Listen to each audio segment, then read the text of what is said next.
नमस्कार, अपना बिहार देख रहे हैं आप और मैं हूं आप सबके साथ अनूप। खबरों की शुरुआत करेंगे और सबसे पहले बात दरभंगा की। दरभंगा में मानवता को शर्मसार करने वाली घटना सामने आई है। यहां के घनश्यामपुर में एक प्रेमी जोड़े की शादी के बाद लड़की के घर वालों ने लड़के के घर जाकर जमकर तोड़फोड़ की। हद तो तब हो गई जब लड़की के घर वालों ने लड़के की मां के साथ बदतमीजी की इंतहा पार कर दी। लड़के की मां के साथ कुछ ऐसा हुआ कि हम आपको बता भी नहीं सकते। लड़के की मां को लड़की वालों ने अपने घर ले जाकर उनके बाल काट दिए और गांव के एक पागल से जबरदस्ती शादी करवा दी। ये दृश्य आपने किसी फिल्म में जरूर देखा होगा, लेकिन ये तस्वीर आपको झकझोर देगी। आप अंदाजा लगाइए कि लड़के की मां के साथ इन दबंगों ने क्या क्या जुल्म किया होगा। फिलहाल पुलिस जो है पूरे मामले की छानबीन कर रही है। 2 आरोपियों को गिरफ्तार भी किया गया है, लेकिन यह घटना कहीं ना कहीं पूरे बिहार को शर्मसार कर रही है।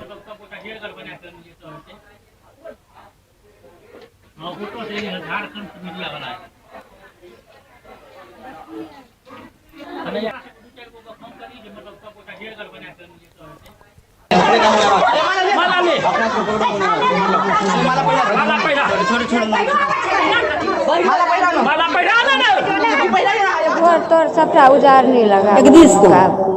हमरा साथ हमरा घींच के ले गेल, हमरा अपना अंगना से घींच के ले गेल। वो अपना अंगना ले गेल, केस काट देलक, मारलक, सब पुरुखे मारलक, सब हमर हाथ सब पकड़ के कैंची ला के केस सब सबटा काट देलक, जबरदस्ती सिंदूर दे देलक। कुछ दिन पहले एक लड़का लड़की के प्रेम प्रसंग में भाग जाने की सूचना प्राप्त हुई थी, जिस पर FIR दर्ज की थी। इसके कुछ दिन बाद में जो लड़की के परिजन हैं, उन्होंने लड़के की माता के साथ दुर्व्यवहार किया। उनको जो सूचना प्राप्त हुई, उनके बाल काट दिए और भी उनके साथ घर में तोड़फोड़ की।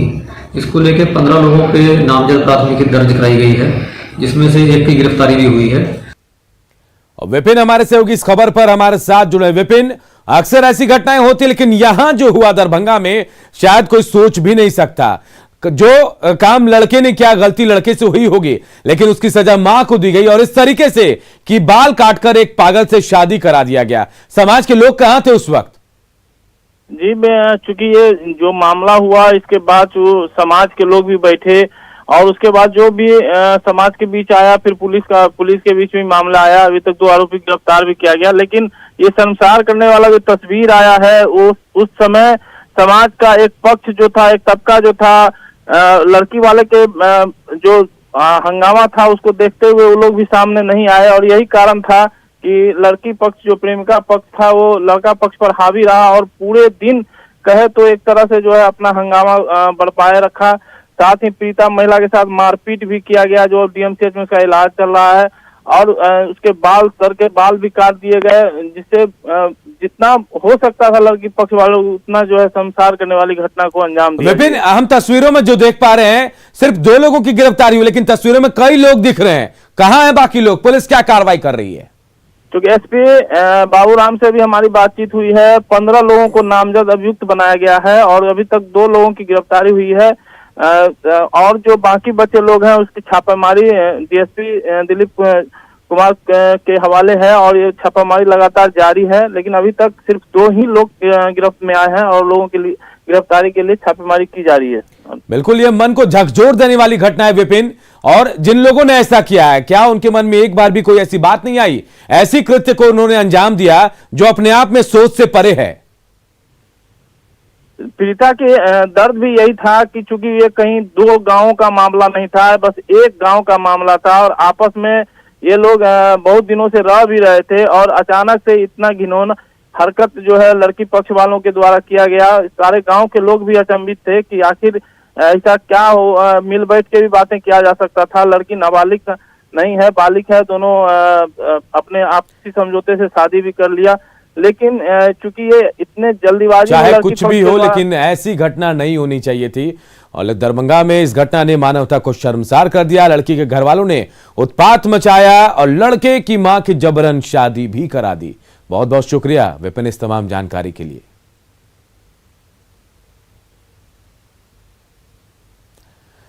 पटना के एक निजी नर्सिंग होम में पेट के ऑपरेशन के दौरान किडनी निकालने का मामला सामने आया है। बताया जा रहा है कि कंकड़बाग स्थित एक अस्पताल में 4 दिन पहले बेगूसराय के एक युवक के पेट में दर्द की शिकायत हुई, जिसके बाद उसे अस्पताल में भर्ती कराया गया। डॉक्टरों ने बताया कि पेट में स्टोन है और ऑपरेशन करके उसे निकालना पड़ेगा। परिजनों ने जब ऑपरेशन की सहमति दे दी तब पता चला कि स्टोन की जगह किडनी ही गायब है। फिलहाल इस घटना के बाद पटना में हड़कंप मचा हुआ है और पुलिस जो है वो पूरे मामले की छानबीन कर रही है।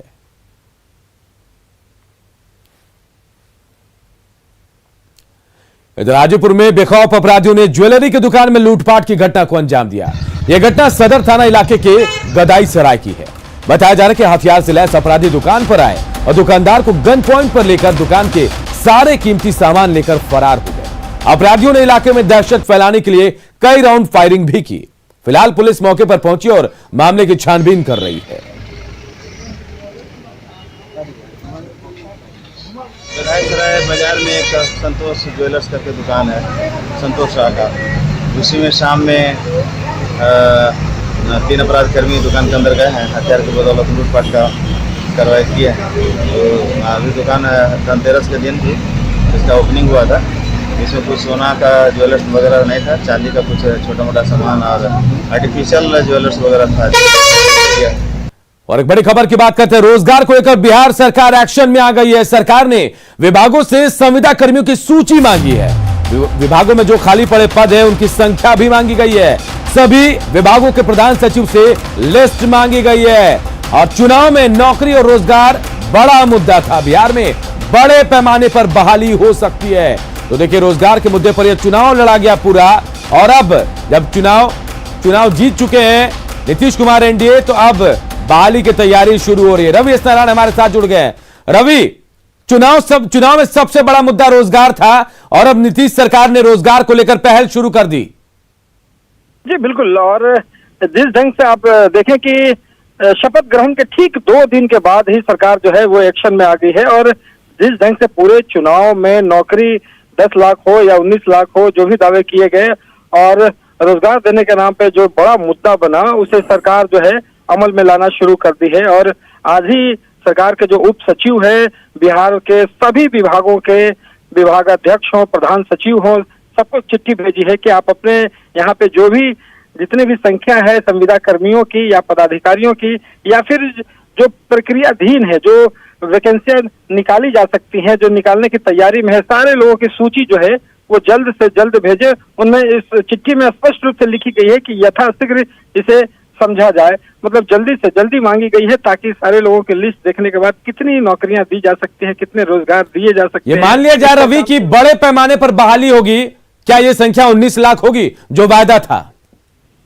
ये कहना बड़ा मुश्किल है, क्योंकि मुख्यमंत्री खुद ही कह चुके हैं कि इतने बड़े संख्या में नौकरी देना संभव नहीं है। लेकिन एक बात तो साफ है अनूप, कि सरकार पहल कर रही है, एक्शन में आ रही है।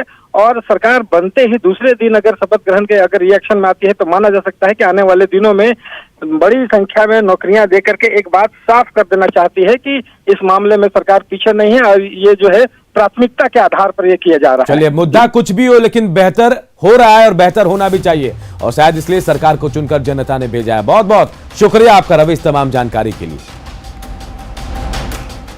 बिहार के सीएम नीतीश कुमार एक बार फिर जनता दरबार कार्यक्रम की शुरुआत करने वाले हैं।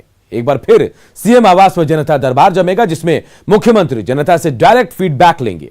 4 साल पहले यानी 2016 से जनता दरबार को बंद कर दिया गया था, लेकिन एक बार फिर मुख्यमंत्री जनता से अब सीधा संवाद करेंगे।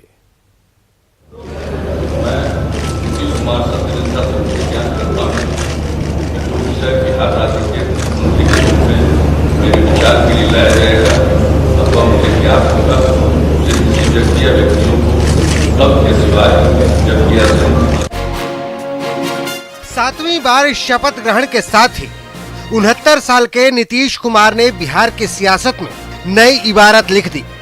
बिहार के भरोसे पर खरा उतरने वाले नीतीश कुमार एक बार फिर जनता से सीधे जुड़ेंगे। नीतीश कुमार फिर लगाएंगे जनता दरबार। बिहार के लोगों से होगा अब सीधा संवाद। 2005 में नीतीश कुमार ने सत्ता संभालने के बाद जनता दरबार की शुरुआत की। नीतीश कुमार जनता से ये जानना चाहते थे कि समस्या क्या है, उस समस्या का निराकरण कैसे हो सकता है। आने वाले समय में नीतीश कुमार को इसका जबरदस्त फायदा भी मिला। नीतीश कुमार के जनता दरबार की ये तस्वीरें आपको याद होंगी, जब बिहार के कोने कोने से लोग मुख्यमंत्री के जनता दरबार में पहुंचते थे और अपनी समस्याओं को बताते थे। ऑन द स्पॉट लोगों की दिक्कतों का निपटारा भी हो जाता था। लेकिन यह सिलसिला 4 साल पहले यानी 2016 में बंद हो गया। 10 नवंबर को आए नतीजों के बाद जब ये साफ हो गया कि एक बार फिर बिहार की गद्दी नीतीश कुमार ही संभालेंगे, तब नीतीश कुमार ने खुद ही ये साफ किया था कि वो सीधे तौर पर जनता से कट गए थे। हाँ, एक चीज जरूर हुआ है कि आप लोगों के साथ जो मेरा कम्युनिकेशन होता था, वो जो हम लोगों से सोमवार के दिन मिलते थे और उसके बाद बातचीत करते थे, वो होता था। और बाद में जो हम लोगों ने इसका लोक शिकायत निवारण कानून कर दिया, तो कोई एडवाइस के रूप में कुछ बताना चाहते तो वो भी किया, लेकिन उसके बाद कोई ज्यादा पत्र नहीं आता था। कोई एक एडवाइस होता है ना कि किस चीज पर बात करना चाहते हैं, तो उसके चलते धीरे धीरे वो कम गया। लेकिन एक हमको ये रियलाइजेशन हुआ कि अगर हम लोगों के साथ जो जिसको कहिए कि मीडिया के लोगों से बातचीत करने का एक मौका मिल जाता था, वो रहता तो ठीक था, वो सही बात है। दरअसल जंगल राज से सत्ता हथियाने के बाद 2005 में नीतीश कुमार ने जनता दरबार की शुरुआत की थी। महीने के हर सोमवार को सीएम का जनता दरबार लगता था। 2016 में नीतीश कुमार ने जनता दरबार बंद कर दिया। दरअसल 2020 के चुनाव में एनडीए ने सरकार तो बना ली, लेकिन जेडीयू को वो कामयाबी नहीं मिल पाई जो पहले मिला करती थी। जेडीयू महज 43 सीटों पर ही जीत दर्ज करा पाई। स्ट्राइक रेट में जेडीयू का परफॉर्मेंस संतोषजनक नहीं रहा। नीतीश कुमार की पार्टी जेडीयू का स्ट्राइक रेट 2015 के चुनाव में 70.2% था, जो इस बार घटकर 37.4% पर आ गया। जाहिर है, बतौर राष्ट्रीय अध्यक्ष नीतीश कुमार पर जेडीयू के परफॉर्मेंस को लेकर भी दबाव है। मंगलवार को जब 5 दिनों में दूसरी बार नीतीश कुमार जेडीयू दफ्तर पहुंचे थे, तो उन्होंने कार्यकर्ताओं से साफ साफ कहा था कि वो सबका ख्याल रखते हैं। सभी कार्यकर्ताओं का ख्याल रखना उनका काम है।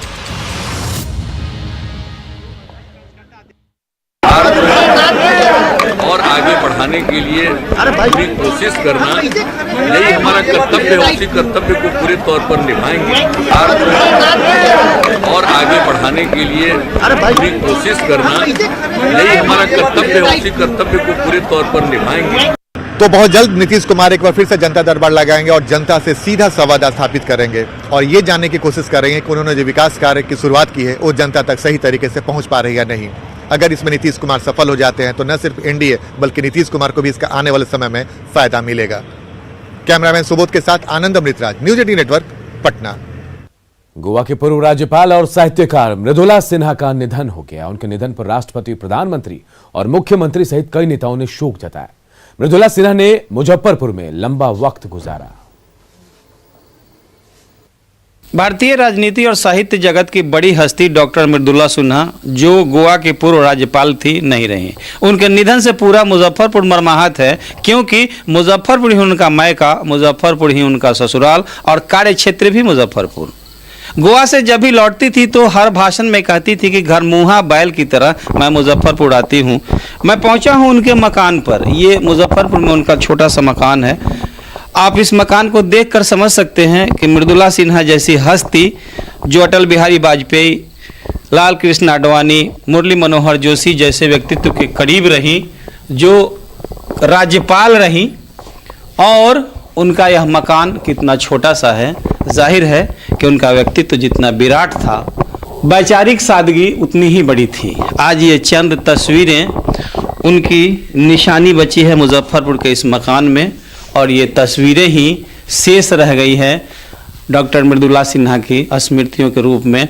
आज जो लोग यहाँ हैं, आप देखिए माहौल कितना गमगीन है। जहाँ भी जाती हर व्यक्ति के परिवार में समा जाती थी। व्यक्तिगत जानकारी आपसे शेयर करना चाहूँगा अपने दर्शकों से कि मुझे भी उस गांव में जन्म लेने का सौभाग्य मिला जहां मृदुला जी का मायका था। हम लोग गर्व के साथ यह कहा करते थे कि हमारी मृदुला फुआ गवर्नर बन गई, लेकिन ये तमाम अनुभूतियाँ केवल स्मृतियाँ बनकर रह गई है। पूरा मुजफ्फरपुर मर्माहत है। न्यूज़ 18 मृदुला जी को सच्ची और शत शत श्रद्धांजलि देता है।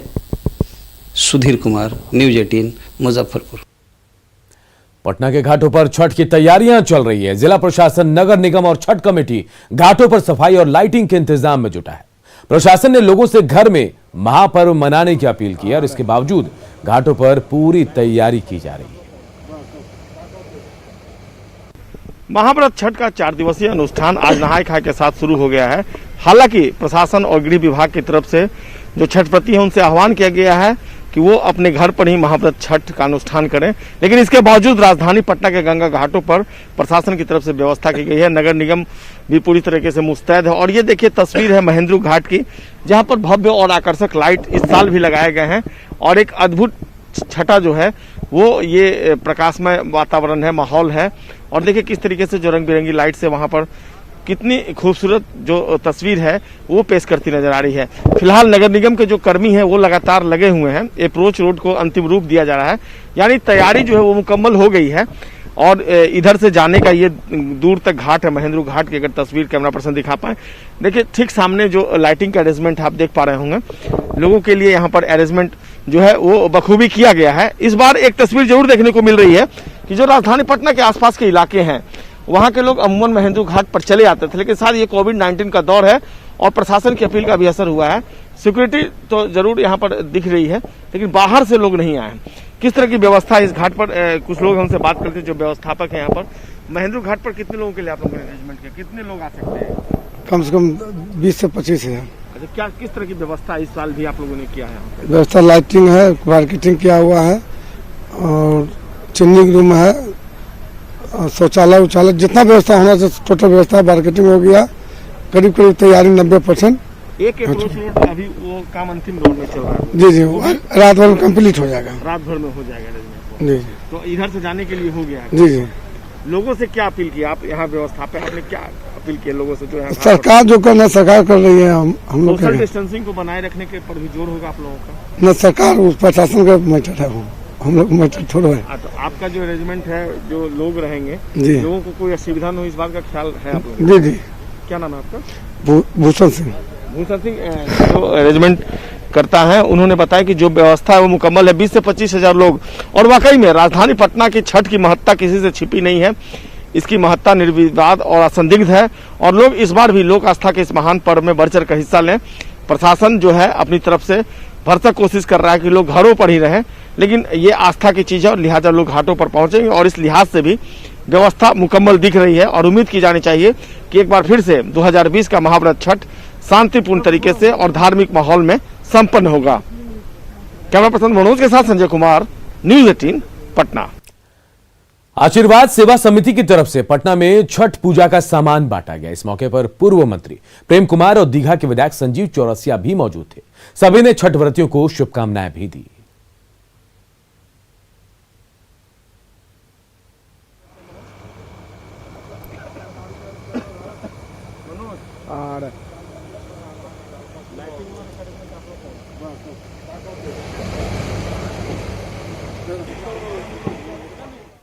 तो आशीर्वाद सेवा समिति की तरफ से पटना में छठ पूजा का सामान बांटा गया। इस मौके पर पूर्व मंत्री प्रेम कुमार और दीघा के विधायक संजीव चौरसिया भी मौजूद थे।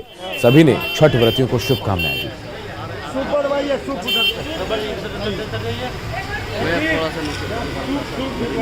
देखिए, आशीर्वाद सेवा समिति ने छठ व्रतियों के बीच सामान बांटा और इस मौके पर पूर्व मंत्री प्रेम कुमार भी मौजूद थे।